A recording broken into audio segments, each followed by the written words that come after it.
तो इस वीडियो में व्यूवर्स मैं आपसे डिस्कस करूंगा सीसीएस यूनिवर्सिटी मेरठ का इनकम टैक्स का क्वेश्चन पेपर जो आज ही 14 अगस्त 2023 में हुआ है 3 से 6 की शिफ्ट में।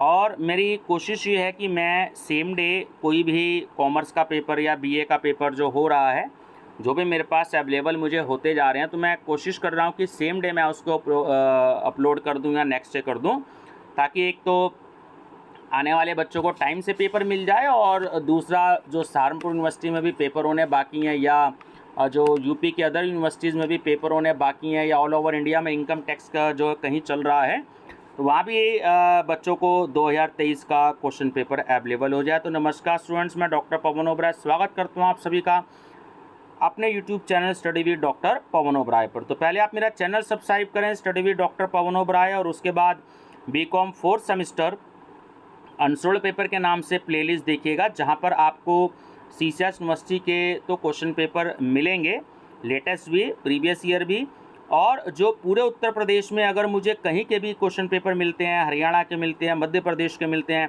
तो मैं आप सबके लिए पेपर का अरेंजमेंट कर रहा हूँ। कुछ एक यूनिवर्सिटी का बाहर के मेरे पास में आ गए हैं, तो ये मैं धीरे धीरे अपलोड करूँगा। तो अब 2nd और 4th सेमेस्टर चल रहा है, तो हम इसकी बात करते हैं। तो आप प्लेलिस्ट देखिएगा, एक तो BCom 4th semester unsolved paper और दूसरी प्लेलिस्ट देखिएगा BCom 4th semester text books. तो आपको सिलेबस के अकॉर्डिंग टेक्स्ट बुक मिलेंगे एनईपी 2020 के अकॉर्डिंग, और आपको पेपर भी उसमें मिलेंगे। तो चलिए देखते हैं कि क्या क्वेश्चन पेपर आज का आया था, क्योंकि मैं दो तरीके से वीडियो बनाता हूँ, एक तो अनसोल्ड और दूसरा अगर मौका लगे तो सोल्ड।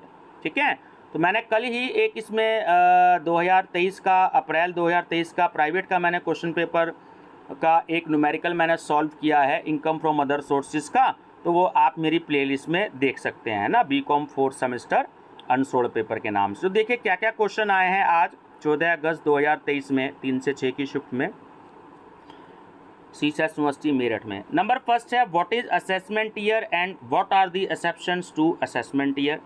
निर्धारण वर्ष क्या है और निर्धारण वर्ष के अपवाद क्या हैं, हर साल आता है।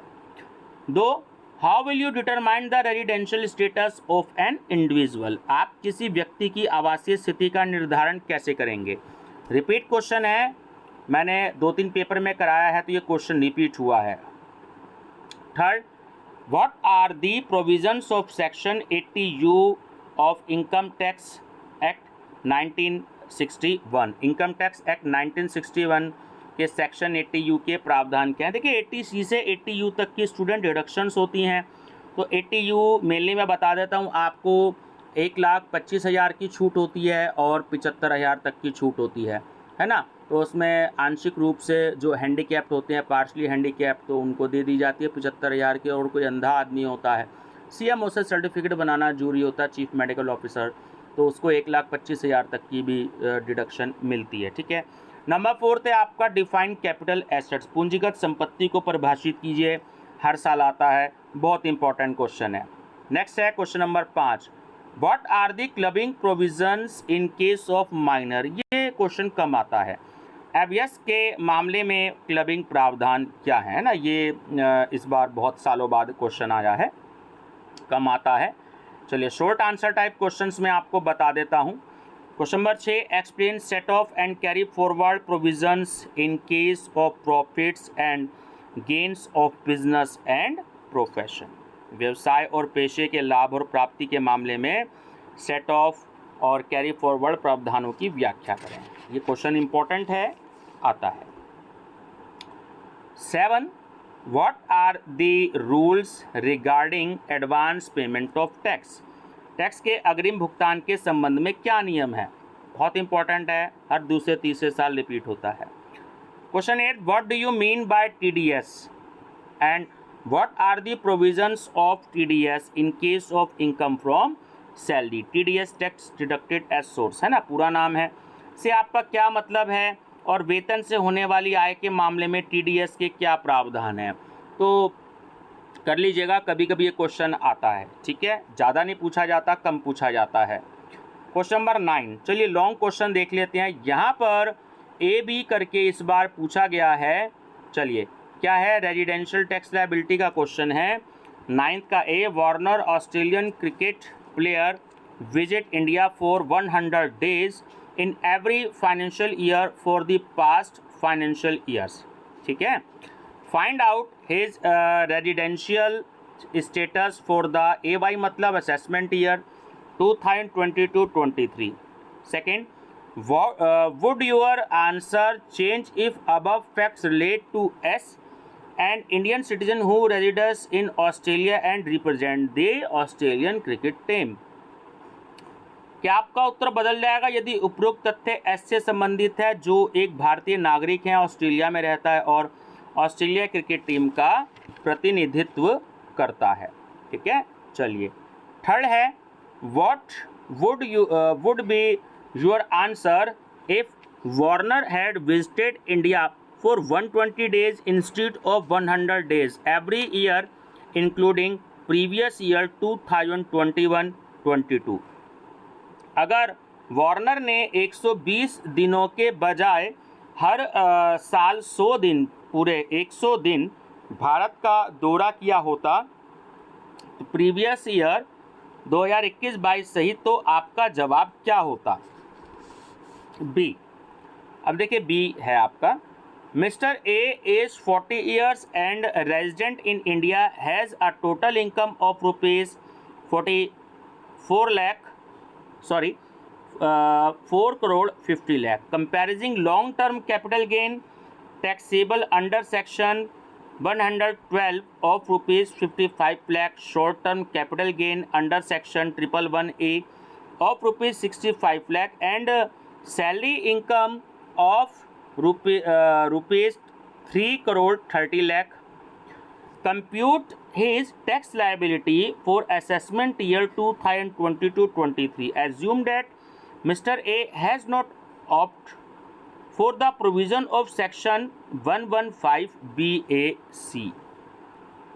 चलिए, question number 10. Mr. X, finance manager of ABC Limited based at Pune, furnishes information for previous year 2021-22. Basic salary 1 lakh per month. Dearness allowance rupees 50,000 per month, forming part of salary. Bonus 2 month basic salary. Contribution of employer to recognized provident fund at 15% of basic salary plus DA, है ना, dearness allowance. Rent free unfurnished accommodation provided by company at Mumbai, owned by company. Recognized provident fund contribution made by Mr. X rupees 1,50,000. Health insurance premium for his family paid by check rupees 20,000. Health insurance premium in respect of parents senior citizen यानी कि 60 साल से ज़्यादा के हैं, paid by check rupees 28,000. Interest on loan taken for education of his son studying MCom full time in a recognized college. ठीक है, 24,000. Compute the total income of Mr. X for A 22-23. चलिए, ये था आपका क्वेश्चन टोटल इनकम का. Discuss करते हैं 11 का ए पार्ट. देखिए, मैं ये न्यूमेरिकल बहुत वीडियो लेंदी हो जाएगी, तो मैं इसलिए इंग्लिश में ही पढ़ रहा हूँ. क्वेश्चन नंबर 11 का A. Mister PJ owns a house in Madras during previous year 2021-22. 2/3 portion of the house was self-occupied and 1/3 portion was let out for residential purpose at a rent of rupees 8,000 per month. Municipal valuation rupees 3 lakh per annum. Fair rent rupees 2,70,000 per annum and standard rent rupees 3,30,000 per annum. He paid municipal taxes at the rate of 10% during the year. A loan of rupees 25 lakh was taken by him during the year 2015 for acquiring the property. Interest on loan paid during previous year 2021-22 was rupees 1,20,000. Compute Mr.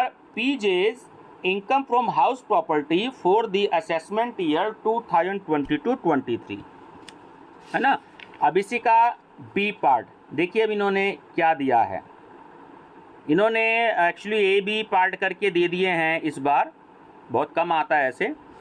Mister D, a resident and ordinary resident in India, could not file his return of income for the assessment year 2022-23 before due date prescribed under section 139(1).